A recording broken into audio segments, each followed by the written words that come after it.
오늘 우리에게 주시는 하나님의 말씀은 로마서 2장 25절부터 29절까지의 말씀입니다. 내가 율법을 행하면 할례가 유익하나 만일 율법을 범하면 내 할례는 무할례가 되느니라. 그런즉 무할례자가 율법의 규례를 지키면 그 무할례를 할례와 같이 여길 것이 아니냐. 또한 본래 무할례자가 율법을 온전히 지키면 율법 조문과 할례를 가지고 율법을 범하는 너를 정죄하지 아니하겠느냐. 무릇 표면적 유대인이 유대인이 아니요 표면적 육신의 할례가 할례가 아니니라. 오직 이면적 유대인이 유대인이며 할례는 마음에 할지니 영에 있고 율법 조문에 있지 아니한 것이라. 그 칭찬이 사람에서가 아니요 다만 하나님에게서니라. 아멘. 이제 사도 바울이 인류 문제의 핵심으로 들어갑니다. 그것이 유대인이건 헬라인이건 또 어느 나라 어느 지역에 어떤 피부색을 가지고 살아가는 사람이건 사람의 관건은 창조주 하나님이 주신 법을 아름답게 지켜 사는 데 있는 것이다. 하나님을 아는 유대인은 율법을 통해서 알게 되고, 또 하나님을 모르는 사람들은 하나님께서 각 사람들에게 남겨두신 이 양심을 통해서 창조주의 뜻을 알게 되어서 그 법을 지켜 살아가는 것이 핵심이라고 봅니다. 근데 문제는 아무도 그 율법을 온전히 지켜 사는 사람이 없다는 거지요. 바울이 지금 자신도 유대인이지만 이런 면에서 유대인에게 대단히 실망하고 있습니다. 지난주 설교를 들으면서 바울이 볼 때 유대 민족은 완전히 실패했다고 봅니다. 그 증거가 무엇이냐? 400년 동안을 식민지로 살아가는데 전혀 소망이 보이지 않는다. 하나님이 당분간 이 원감람나무인 유대인들을 내버려 두시고 있는 것입니다. 사실은 유대인에게 하나님이 율법을 먼저 주신 이유는 분명합니다. 이들이 율법을 잘 지켜 살아가는 모습을 보고 이방 사람들이 도전을 받아서 율법을 사모하며 나도 저렇게 살아야 되겠다 라는 이런 이방에 비치고 거울이 되도록 하기 위해서 유대인을 먼저 불러주신 거예요. 그리스도인만 빛과 소금의 역할을 감당하는 것이 아니고 이미 유대인 자신이 구속사적 흐름 속에서는 이방인들의 빛이고 소금으로 먼저 부르신 것입니다. 그런데 이들은 자신들이 이 율법을 받았다고 자랑하고 자신들이 하나님의 백성으로 먼저 택함 받았다고 자부심만 가질 뿐 이 율법을 온전히 지켜 살지도 않고 또 그렇게 살려고 하지도 않는다라는 것입니다. 그래서 23절에 율법을 자랑하는 네가 율법을 범함으로 하나님을 욕되게 하느냐. 사도 바울이 보기에 이방인이 하나님을 믿지 않는 것은 그들의 악함 때문이기도 하지만 더 중요한 것이 있다. 24절이지요. 기록된 바와 같이 하나님의 이름이 너희 때문에 이방인 중에서 모독을 받는도다. 하나님의 이름이 유대인 자신 때문에 오히려 이방인 중에서 모독받고 선민들 때문에 오히려 하나님이 이방인들에게 증거가 되지 않는다는 것입니다. 자, 이제부터 왜 이런 일이 일어나고 있는지에 대해서 이제 말씀을 합니다. 근데 우리 그리스도인들이 볼 때도 좀 심장을 쓸어내리게 하는 그런 진술이 계속 이어집니다. 25절을 보시면 네가 율법을 행하면 할례가 유익하나 만일 율법을 범하면 네 할례는 무할례가 되느니라. 할례와 무할례, 당시로 치면 유대인과 이방인을 가르는 결정적인 기준이었습니다. 할례를 받았다? 유대인입니다. 할례를 안 받았다? 비유대인이죠? 개와 같은 존재입니다. 그런데 사도 바울이 보기에 구약의 핵심, 이 선민이냐 아니냐의 핵심은 그게 아니고 율법을 성취할 수 있느냐 없느냐, 여기에 달려 있는 것입니다. 만일에 네가 할례 받고 율법을 행하면 그 할례가 효력이 있지만 할례를 받았으나 율법을 행하지 않았으면 25절 뒷부분이죠. 네 할례는 무할례가 되느니라. 그러니까 관건이 할례를 받았냐 아니냐 여기에 있는 게 아닙니다. 행위로 드러나지 않는 할례는 종교의식일 뿐이라고 보는 것이죠. 당시에 유대인들이 이 말씀을 읽으면 아마도 화가 머리끝까지 오를 것입니다. 더 놀라운 진술이 26절에 이어집니다. 그런즉 무할례자가 율법의 규례를 지키면 그 무할례를 할례와 같이 여길 것이 아니냐. 유대인들의 입장에서는 놀라운 말씀입니다. 무할례자가 율법의 규례를 지키면 그 무할례를 할례와 같이 여긴다. 할례자와 무할례자를 나누는 기준, 하나님의 백성과 하나님 백성 아닌 자를 나누는 기준을 사도 바울이 지금 새롭게 설정하는 것입니다. 뭡니까? 할례와 무할례가 아니고 율법의 규례를 지키느냐 아니냐, 거기에 달려 있는 것이다. 고넬료 같은 이방인 백부장이 무할례자이죠. 하지만 그가 율법을 지켜 살면 그가 바로 진정한 할례자이고 그가 바로 진정한 하나님의 백성이다. 반면에 나는 아브라함의 후손이다 라고 너희들이 아무리 강조하고 힘을 주어서 자부심을 가지고 말할지라도 네가 아브라함의 자손으로서 그가 지켰던 그 율법을 지켜 행하지 않으면 사실은 너는 무할례자와 같은 자이다. 지금 사도 바울이 이 말씀을 하고 있는 것입니다. 우리가 여기까지 읽으면 바울의 초점이 율법을 행하느냐 마느냐 여기에 있는 것이구나. 그래서 율법을 행할 수가 없으니까 이제 믿음으로 넘어가려고 지금 이 말씀을 하고 있는 것이다 라고 읽기 쉬워요. 그리고 이렇게 본다면 바울의 논리는 엉성하기가 짝이 없습니다. 어느 누구도 율법을 온전히 지켜서 행할 수 있는 사람은 없죠. 그거는 이방인이나 유대인이나 마찬가지입니다. 관건은 누가 더 열심을 내느냐, 누가 더 노력하느냐 여기에 달려 있는 것이죠. 누가 더 노력하고 누가 더 많이 지키려고 율법에 대해서 헌신하려고 하겠습니까? 당연히 율법을 알고 있는 유대인이죠. 새치까지 정해서 자기들 삶에 적용하려는 유대인들이 더 많이 지키고 더 성실히 지킬 것입니다. 만일 그것이 사실이라면 바울이 지금 행함의 여부에 의해서 유대인을 정죄하는 것은 과한 것입니다. 그러니까 깊이 들어가 본다면 바울이 유대인을 정죄하는 이유는 다른 데 있는 것이다라고 우리가 흐름을 봤을 때는 유추할 수 있는 것이지요. 유대인은 행함 자체로 보면 분명히 이방인을 개로 여길 수 있는 정당성을 가지고 있어요. 도덕적 우위를 분명히 가지고 있습니다. 마치 우리 그리스도인들이 하나님의 말씀을 지키는 데 있어서 우리가 부족하지만 교회가 세상에서 이런저런 것 때문에 욕을 먹고 있지만 그럼에도 불구하고 하나님을 모르며 그리스도를 모르는 사람들보다는 적어도 이 성경에 나와 있는 진리의 말씀을 따라 훨씬 열심히 노력하고 있는 것이 사실이기 때문입니다. 그러면 누가 우리를 보고 말씀대로 지켜 행하지 않는다라고 감히 힐난을 할 수가 있겠습니까? 바울의 초점은 행위 여부가 아니에요. 행위를 더 많이 하느냐 덜 하느냐도 아닙니다. 종교 의식 여부도 아닙니다. 내가 유대인이냐 아니냐 이거 바울에게 중요하지 않습니다. 지금 바울이 지금 유대인을 놓고 진정으로 얘기하는 부분이 무엇이냐?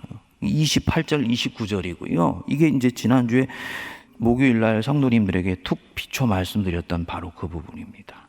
28절 우리 같이 한번 읽어볼까요? 시작. 무릇 표면적 유대인이 유대인이 아니요 표면적 육신의 할례가 아니니라. 관건은 표면에서 무슨 일이 일어나고 있느냐가 아니다. 행위, 표면입니다. 굉장히 중요한 부분이지만은 사도 바울이 볼 때는 그것은 여전히 표면이에요. 그것은 겉가죽입니다. 내가 십계명을 지키며 산다. 봉헌 생활을 한다. 이웃에게 선을 베풀고 있다. 그거 표면에서 일어나는 일로 바울은 봅니다. 내가 어떤 신분을 가지고 있다. 나는 3대째 그리스도인이다. 나는 목사이다. 장로이다. 이거 다 표면입니다. 바울이 볼 때는. 중요한 것은 무엇입니까? 29절 우리 같이 읽어볼까요? 오직 이면적 유대인이 유대인이며 할례는 마음에 할지니 영에 있고 율법 조문에 있지 아니한 것이라. 거기까지. 이면적 유대인, 번역이 그렇게 썩 마음에 들지 않습니다. 영어로 보면은 inward Jewish, 즉 내면적 유대인. 내면적 유대인. 내면적 유대인이 진정한 유대인이다. 내면으로부터 유대인의 것을 지켜 행하는 자가 진정으로 유대인이다. 율법을 지켜 행하지 못하기 때문에 율법을 폐하겠다는 것이 아니고 그 율법을 내면으로부터 지켜 행하는 것이 중요한 것이다. 그리고 이 내면으로부터 지켜 행하기 위해서 우리가 관심 갖는 것은 할례가 어디에서 행하지고 있느냐, 바로 이 부분이다. 할례는 육체에 행하는 것이 아니고 마음에 행해야 되는 것이다. 그래서 할례는 마음에 할지니예요. 바울이 이때까지 왜 이 얘기를 해왔는지가 이제 드러났지요. 관건은 무엇입니까? 마음입니다. 예수님이 하셨던 말씀과 정확하게 일치하고 있는 것이지요. 마음으로 가늠하는 자마다 이미 가늠한 것이다. 행위로 어떻게 드러나느냐 보다 행위를 가져오는 그 마음, 이것이 관건이다. 이것을 행하는 동기입니다. 지금 내가 봉헌 생활을 신실히 하고 이웃을 살펴 돌보는 삶을 사는데 그 마음이 어디에서 비롯되느냐가 이 행위를 하는 자체보다 훨씬 중요하다. 할례는 마음에 할지니, 심령의 변화가 일어나야 된다는 것이죠. 종교개혁자 루터가 이 부분을 자신이 쓴 로마서 서문에서 기가 막히게 해석했습니다. 우리 성도님들이 한번 기회가 있으시면 루터의 로마서 서문은 한번 꼭 읽어보실 필요가 있습니다. 그가 이렇게 얘기합니다. 바울의 관건은 행할 수 있느냐 없느냐가 아니다. 그의 관건은 율법을 어떻게 성취할 것인가에 있다. 율법은 마음으로부터 성취되지 않으면 절대 온전히 지킬 수 없다. 바울은 율법을 지키지 못하기 때문에 폐하고 믿음으로 대체하겠다는 얘기가 아니라는 것입니다. 바울이 믿음이라는 것을 가져오는 것은 결국 이 율법을 온전히 지켜서 성취할 수 있는 길이 믿음을 통해서 가능하다고 보기 때문이라는 거예요. 예수님이 하셨던 맥락과 이 부분에서는 일치하지요.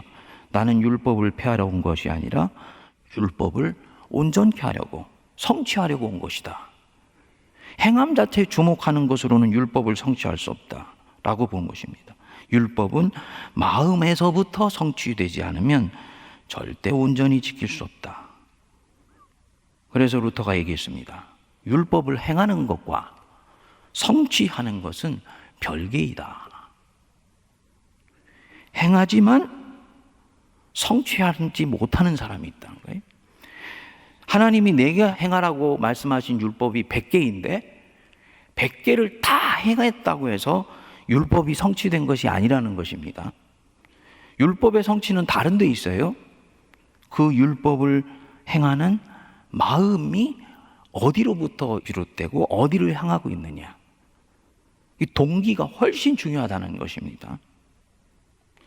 아브라함이 25년을 기다려 얻은 아들 이삭을 하나님 명령을 따라서 모리아 산에 바치지요. 율법을 온전히 성취한 것입니다. 우리가 이 율법이라는 것을 하나님의 명령 혹은 내 인생을 향한 하나님의 뜻이라고 읽으면 그렇게 볼 수 있는 것이죠. 아브라함은 율법이 오기 전의 사람이지만 그는 약속 속에서 율법을 온전히 성취한 사람이라고 볼 수 있는 거죠. 그런데 그 행하려는 이유가 더욱더 중요하고요. 행하려는 이유가 아브라함이 율법을 성취했는지 아니면 행했지만 성취하지 못했는지를 결정한다는 것입니다.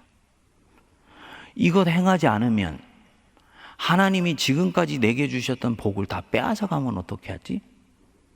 라는 마음으로 그가 아들을 모리아산에 바쳤다면 그는 율법을 성취한 것이 아닙니다.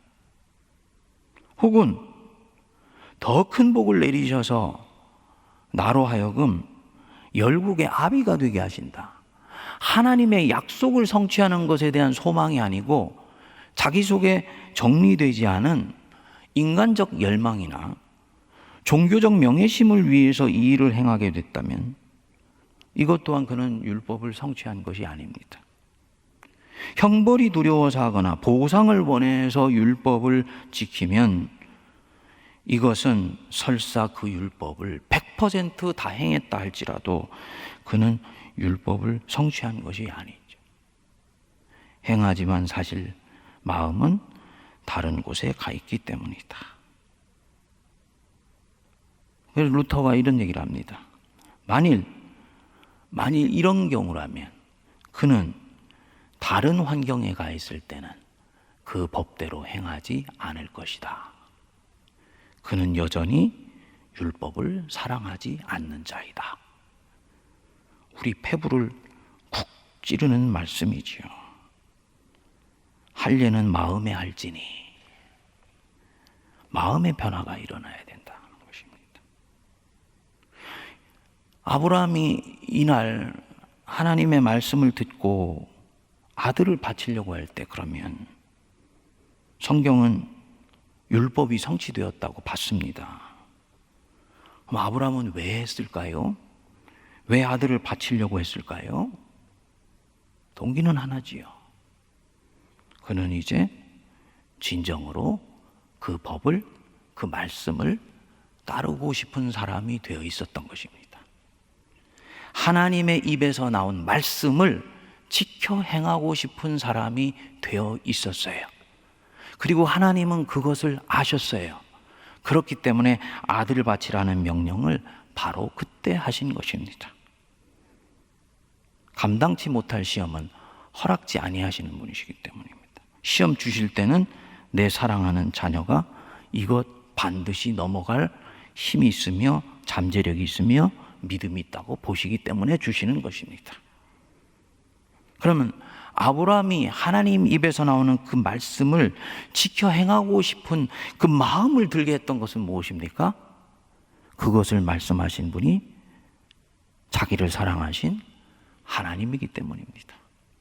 결국은 사랑이 율법을 성취하게 하는 것입니다. 그래서 마음을 다하고 정성을 다하고 뜻을 다해서 하나님을 사랑하라. 이것이 모든 율법과 선지자의 대강령이니라. 모든 율법은 이 안에 들어있는 것이다 라고 말씀드릴 수 있는 것이죠. 사도 바울이 이런 부분에 있어서 뒤에 이 말씀을 합니다. 할례는 마음에 할지니 29절 중간 영에 있고 율법 조문에 있지 아니한 것이라. 성경에 이렇게 써 있으니까 우리가 행해야 돼. 굉장히 성경 중심으로 신실하게 우리가 접근하고 있는 것인데요. 이거 소중하지만 여기서 한 걸음 더 나가야지 됩니다. 사도 바울. 뭐냐? 영에 있고 율법 조문에 있지 않다. 율법 조문이 이렇게 얘기하고 있기 때문에 나는 행한다가 아니고 그것으로는 율법을 성취하고 있는 것이 아니다. 영에 있는 것이다. 무슨 말씀입니까? 이 말씀을 하시는 분이 누구이시기 때문에? 하나님이시기 때문에 내가 그것을 지켜야 하는 마음이 훨씬 중요한 것입니다. 바로 이렇게 될 때요, 성경을 지켜 행하는 속에서 이 사람이 하나님을 점점 더 사랑하는 사람이 되고 율법을 점점 더 신실히 성취할 수 있는 그런 사람으로 자라가는 것이지요. 그것이 아니고 내 행위 여부가 율법 조문에 있게 되면 내 자신도 이 율법의 정죄로부터 벗어날 수 없고요. 다른 사람에 대해서 끊임없이 이 성경책을 들이대서 지키는지 안 지키는지를 판단하는 사람이 되는 것입니다. 그렇게 하는 순간 그는 율법을 성취하는 것이 아니고 또 다른 오류에 빠지게 되는 것이죠. 성도님들, 우리는 끊임없이 외적 표지에 계속 내 신앙의 근거를 둡니다. 행했느냐 마냐, 성취했느냐, 어떤 결과물이 있느냐 없느냐, 내 인생에 있어서 어떤 열매와 결실이 있느냐 없느냐, 다른 사람의 판단이 어떠하냐, 사람들에 의해서 존경을 받느냐 받지 않느냐. 근데 바울이 볼 때 이 모든 것들은 외적 표지예요. 행위가 아니라 마음, 성취 여부가 아니라 동기, 사람의 판단이 아니고 하나님의 판단. 이 모든 것은 다 내면에서 있는 일이고 내적인 표지이며 사람들에게 드러나지 않는 부분입니다. 근데 이것이 결정적으로 중요하다는 것입니다. 그래서 그 칭찬이 사람에게서가 아니요 다만 하나님에게서다. 깊이 곱씹어서 읽어보면요, 감사한 것은 끊임없이 이 말씀을 따라가게 되면 나는 행하는 내 자신의 마음을 끊임없이 살피는 새로운 안테나를 갖게 됩니다. 주님 앞에 작은 것 하나를 드릴 때도 드리는 내 마음을 살피게 돼요. 이때까지는 드렸다는 자체로 그냥 좋아했었는데 드리는 내 마음이 기쁨과 자원함으로 드리는 마음으로까지 가도록 자기의 마음을 다스려가고 이끌어갑니다. 사람들에 의해서 판단받을 때 존경받기 위해서 행하는 것이 아니고 하나님이 이 부분에 대해서 어떻게 보실까를 보며 행해서 그것의 열매로 존경이 오면 감사한 것이고, 그것 때문에 오히려 어려움을 갖고 따돌림을 받고 사도들처럼 박해를 받는다면 그는 부족함에도 불구하고 이 고난 주신 하나님을 감사할 수 있는 새로운 믿음의 차원으로 나가게 되는 것입니다. 이런 부분에 있어서 사도 바울은 어찌 보면 현대의 그리스도인들이 쫓아가기 힘든 그런 신앙의 새로운 깊이를 우리에게 계속 도전하고 나가는 거지요. 저와 성도님들에게 적용을 해보면요, 이미 이 속에는 오늘날의 기독교를 비판하는 모든 잣대가 다 들어 있습니다. 세례를 받았다? 그래, 세례를 받았느냐 안 받았느냐가 중요한 게 아니야. 세례 받을 때 네 안에 무슨 일이 일어났는데, 세례를 받을 때 네가 진정으로 예수 그리스도를 네 인생의 구주로 고백했냐? 네 심령의 회심이 일어났냐? 그래서 너는 네 안에 있는 죄와 본격적으로 싸우려는 새로운 믿음의 싸움이 네 안에 시작되었느냐? 이게 훨씬 중요하다고 보는 거지요. 네 직분이 무엇이다? 그래, 그 직분을 행하는 너의 마음이 어떠한데? 끊임없이 이런 식으로 우리를 마음의 깊은 차원으로 이끌어가는 것입니다. 한편으로는 도전이 되고요, 한편으로는 감사하고요, 얻었지만 이루었다 하지 않고 끊임없이 주님 앞에 우리 마음을 비춰 보여줄 수 있도록 이끌어 가십니다. 사랑하는 성도님들, 우리 표면적 그리스도인이 아니고 내면적 그리스도인이 되십시다. 이 자리에 와서 앉아 있는 것 너무너무나 귀합니다. 좀 말씀으로 적용해 보면 오늘 이 자리에 앉아 있는 나의 마음이 훨씬 중요한 것입니다. 선행을 합니다. 소중합니다. 하지만 그 선행을 하는 나의 마음이 주님을 향하여서 하는 것이 훨씬 보석같이 중요합니다. 작은 것 하나를 하나님께 드릴 때도 다른 사람들이 어떻게 볼까? 주님이 이것 안 드렸을 때 어떻게 나를 보실까? 이것이 아니고 주님을 사랑하는 마음으로 드리는 것, 훨씬 중요하며 그것이 결국은 내면적 그리스도인을 만들어내는 것이라는 거지요. 바울은 여기에서 모든 사람은 다 넘어진다고 봅니다. 마음으로 들어가면 아무도 자유한 사람 없다고 봅니다. 그래서 이제 어떻게 하느냐? 믿음을 통해서 성령을 받아 하나님의 사람으로 바뀌어지는 은혜가 있을 때만이 바로 이 율법을 성취할 수 있다라고 보는 것입니다. 함께 기도하겠습니다. 하나님 아버지, 무릇 표면적 유대인이 아니며 표면적 할례가 아니라 내면의 유대인이며 할례는 마음에 받아야 한다 했습니다. 세례를 마음에 받아 그리스도인이 되었으니 끊임없이 우리 마음속에 성령의 새로운 것들을 불어넣어 주시고 마음으로부터 주님을 따라갈 수 있도록, 마음으로부터 주님의 뜻을 준행할 수 있도록 은혜를 내려 주옵소서. 심령 속에 일어나는 것을 늘 깊이 살피게 하여 주시고 행위의 곁가죽에 의해 스스로를 정죄하고 판단하지 아니하며 다른 사람에 대해서 정죄하지 아니하고 늘 겸손하게 하나님 자신을 바라보게 하여 주옵소서. 그래서 우리 안에서 율법이 조금씩 온전히 성취되어가 하나님의 이름이 저희들을 통해 온 세계에 드러나게 하여 주옵소서. 지금은 우리 주 예수 그리스도의 크신 은혜와 하나님 아버지의 무한하신 사랑하심과 성령님의 위로교통 감동 감화 역사하심이 표면적 그리스도인이 아니라 내면의 그리스도인을 추구하며 육신의 세례가 아니요 마음의 세례를 진정으로 받아 육신의 세례를 마침내 성취하기로 다짐하는 모든 거룩한 백성들 머리 위에 피로 값주고 사신 세문안 교회와 이 나라 이 민족과 온 열방 위에 이제로부터 영원토록 함께하옵시기를 간절히 축원하옵나이다. 아멘.